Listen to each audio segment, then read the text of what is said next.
This is supreme court తీర్పు. Speaker should decide on disqualification with in 3 months. Supreme court.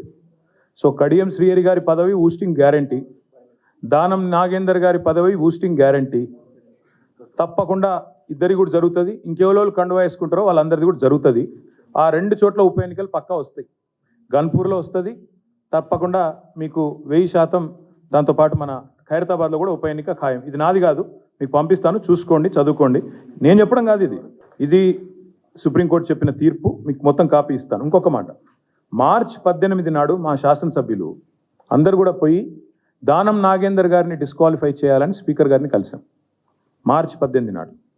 తర్వాత మళ్ళీ మొన్న ఒక 4-5 రోజుల కిందట పోయి అసెంబ్లీ సెక్రటరీ గారిని కూడా కలిసి, అసెంబ్లీ సెక్రటరీ లేక తప్పించుకుంటే ఆయన పాపం రూమ్లో దాక్కుంటే జాయింట్ సెక్రటరీకి ఆ కాగితం ఇచ్చి రిజిస్టర్ పోస్ట్ వేసి మొత్తానికి స్పీకర్ గారికి మళ్ళీ గుర్తు చేశాం. ఏమని? Automatic disqualification. ఎందుకంటే ఒక పార్టీలో గెలిచి ఇంకో పార్టీ అభ్యర్థి అయింది దానం నాగేందర్, కాబట్టి ఆటోమేటిక్ డిస్క్వాలిఫికేషన్ ప్రెసిడెంట్ ఉంది. ఇదివరకు భూపతి రెడ్డి అని ఒక ఎమ్మెల్సీ ఉండేది నిజామాబాద్లో, ఆయన ఇట్లే కాంగ్రెస్ అభ్యర్థిగా పోటీ చేయగానే ఆటోమేటిక్గా బీఫామ్ తీసుకోగానే డిస్క్వాలిఫై చేసినారు. తర్వాత కోర్టుకు పోతే కోర్టు కూడా అవును ఇది కరెక్ట్ అని చెప్పింది. అందుకే మేము స్పీకర్ గారికి మనం పంపించినాం, మీరు వెంటనే చేయండి అని. స్పీకర్ గారికి కూడా ఈ ఆదివారం దాకా సమయం ఇస్తున్నాం, మీరు తేల్చండి. ఈ ఆదివారం లోపల, ఈ వీక్లో తేల్చండి. తేల్చకపోతే ఖచ్చితంగా హైకోర్టుకు పోతాం, తప్పకుండా అవసరమైతే సుప్రీంకోర్టు దాకా పోతాం. ఎందుకంటే ఇది కోర్టు తీర్పు, మాది కాదు. 1000% దానం నాగేందర్ గారు, అదేవిధంగా కడియం శ్రీహరి గారు ఇద్దరు పదవులు ఊస్ట్ అవుతాయి. ఉప ఎన్నిక వస్తుంది, న్యాయ పోరాటం చేస్తాము.